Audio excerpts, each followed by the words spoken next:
ادعونی استجب لکم، مجھے پکارو میں تمہاری دعاؤں کو قبول کروں گا۔ یہ ہماری کم فہمی بلکہ ہمارے نفس کا دھوکہ ہے۔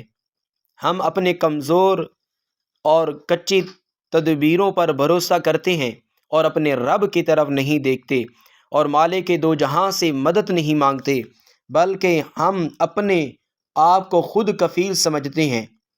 پھر جیسے کوئی باپ اپنے اس بچے کی مدد نہیں کرتا جو باپ سے اعراض اور سرکشی کرے، تاکہ وہ بچہ اپنی اوقات کو سمجھے اور اپنے باپ کی قدر کرے، اللہ تعالیٰ بھی ہمیں اسباب کے حوالے فرما دیتے ہیں۔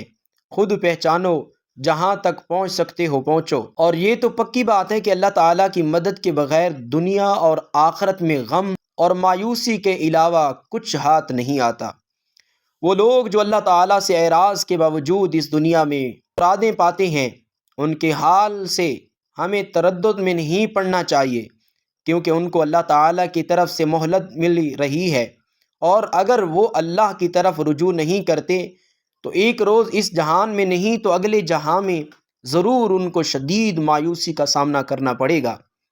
اللہ رب العزت قرآن مجید فرقان حمید میں ارشاد فرماتے ہیں، فَلَمَّا نَسُوا مَا ذُكِّرُوا بِهِ فَتَحْنَا عَلَيْهِمْ أَبْوَابَ كُلِّ شَيْءٍ حَتَّى إِذَا فَرِحُوا بِمَا أُوتُوا أَخَذْنَاهُمْ بَغْتَةً فَإِذَا هُمْ مُبْلِسُونَ۔ پھر انہیں جو نصیحت کی گئی تھی جب وہ اسے بھلا بیٹھے تو ہم نے ان پر ہر نعمت کے دروازے کھول دیے، یہاں تک کہ جو نعمتیں انہیں دی گئی تھیں جب وہ ان پر اترانے لگے تو ہم نے اچانک ان کو آ پکڑا، جس کا نتیجہ یہ ہوا کہ وہ بالکل مایوس ہو کر رہ گئے۔ تو اللہ رب العزت رحمت اور شفقت کا معاملہ فرماتے ہوئے ہماری مراد کو پورا نہیں فرماتے، اس باپ کی طرح جس کا بچہ اس سے کھیلنے کے لیے چھری مانگ رہا ہو رو رو کر، تو رحمت باپ کے باعث وہ اس کا رونا تو برداشت کر لے گا، لیکن اس کے ہاتھ میں چھری کبھی نہیں پکڑائے گا۔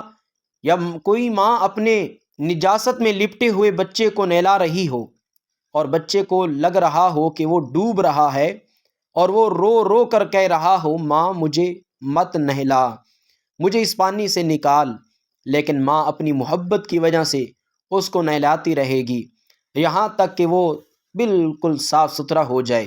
بس کئی دفعہ ہمارے اپنے بھلے کے لیے ہماری دعاؤں کے باوجود ہماری مرادیں پوری نہیں ہوتی یا مصیبتیں نہیں ٹلتی، لیکن اللہ تعالیٰ پھر بھی دعاؤں کو ضائع نہیں ہونے دیتے، بلکہ ان کے عوض کوئی آنے والی مصیبت ہم سے ٹال دیتے ہیں یا پھر ان دعاؤں کو آخرت کے لیے ذخیرہ فرما دیتے ہیں۔ حتیٰ کہ نبی کریم صلی اللہ علیہ وسلم نے فرمایا، جب تم ان دعاؤں کا اجر قیامت کے دن دیکھو گے تو تمنا کرو گے کہ تمہاری کوئی بھی دعا دنیا میں پوری نہ ہوتی۔ قربان جائیں اپنے کریم رب پر، دنیا اور آخرت کی ہر تکلیف و پریشانی کے اور ہر نعمت و راحت کے حاصل ہونے کے لیے ہم خالق و مالک اور رب العالمین کی عطا کے محتاج ہیں۔ رزق جسمانی ہو یا روحانی، دونوں جہانوں کے خزانوں پر اللہ رب العزت ہی کی قدرت ہے۔ تو جب مالک بھی وہ ہے اور دینا بھی اسی نے ہے، دینا چاہتا بھی ہے بلکہ حکم فرما رہا ہے مجھ سے مانگو، تو ہمیں چاہیے کہ ہم اس سے مانگیں اور دل کھول کر مانگیں، دنیا بھی اور آخرت بھی۔ حتیٰ کہ نبی کریم صلی اللہ علیہ وسلم نے فرمایا، جوتے کا تسمہ بھی اللہ ہی سے مانگو۔ اللہ کے نیک بندے جن کی دعاؤں کو ہم اپنی مصیبتوں سے نجات کا ذریعہ سمجھتے ہیں، وہ بھی اسی در کے سامنے جھکتے اللہ ہی سے مانگتے۔ انبیاء کرام علیہم الصلاۃ والسلام نے بھی جو پایا اسی کے در سے پایا۔ کون سنتا ہے فریاد مظلوم کی، کون سنتا ہے فریاد مظلوم کی، کس کے ہاتھوں میں ہے کنجی مقسوم کی۔ رزق پر جس کے پلتے ہیں شاہ و گداگر، اسی آہد کے سوا دوسرا کون ہے۔ اولیاء انبیاء اہل بیت نبی، اولیاء انبیاء اہل بیت نبی، تابعین و صحابہ پہ جب آ بنی، گر گئے سجدے میں سب نے یہی عرض کی، تو نہیں تو مشکل کشا کون ہے۔ اکثر حضرات یہ شکایت ہوتی ہے، اکثر ہمارے بھائی جو ہیں یہ شکایت کرتے ہیں کہ ہماری زبان ہمارے دل کی صحیح ترجمانی نہیں کرتی، اور ہمارے پاس وہ الفاظ نہیں ہوتے جن سے اللہ رب العزت کے سامنے ہم اپنی حاجات خواہشات کا اظہار کریں، اور واقعی دعا مانگنے کا طریقہ بھی بڑوں سے سیکھنا پڑتا ہے۔ دل سے جو بات نکلتی ہے اثر رکھتی ہے، پر نہیں طاقت پرواز مگر رکھتی ہے۔ یہ دنیا امتحان گاہ ہے، ہر انسان اس دنیا میں رہتے ہوئے مختلف قسم کے حالات و واقعات اور حادثات سے دو چار رہتا ہے۔ اکثر اوقات حالات اس کی مرضی اور پسند کے مطابق نہیں ہوتے، اسی لیے وہ پریشانیوں اور غموں کا شکار رہتا ہے۔ بعض لوگ تو ان اور حالات میں شکار ہو کر دعا مانگنا ہی چھوڑ دیتے ہیں، جبکہ بعض لوگ یہ کہتے ہیں کہ ہم نے بہت دعائیں مانگی لیکن قبول نہ ہوئیں۔ یہ لمحہ فکریہ ہے کہ ہم یہ گلہ کرتے ہیں ہماری دعائیں قبول نہیں ہوتی۔ اسی لیے یہ جاننا ضروری ہے کہ وہ کون سے اعمال ہیں جن کی وجہ سے ہمارے بزرگ اور مشائخ اعظام کی دعاؤں کو شرف قبولیت حاصل ہے۔ دعا ہر عبادت کا نچوڑ ہے۔ دعا مانگنا بندے کی ضرورت بھی ہے اور اپنی بندگی کے اظہار کا ایک ذریعہ بھی ہے۔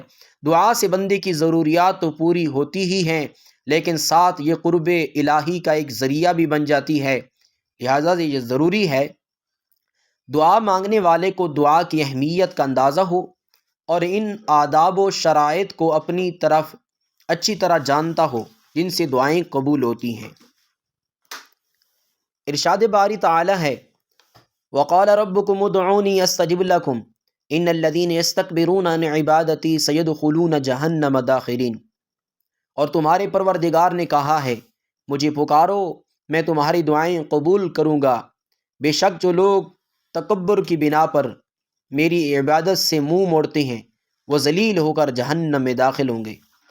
ارشاد باری تعالی ہے، قل ما یعبأ بکم ربی لولا دعاؤکم۔ اے میرے پیغمبر لوگوں سے کہہ دیجئے میرے پروردگار کو تمہاری ذرا بھی پرواہ نہ ہوتی اگر تم اس کو نہ پکارتے۔ ارشاد باری تعالی ہے، واسألوا اللہ من فضلی، اور اللہ سے اس کا فضل مانگا کرو۔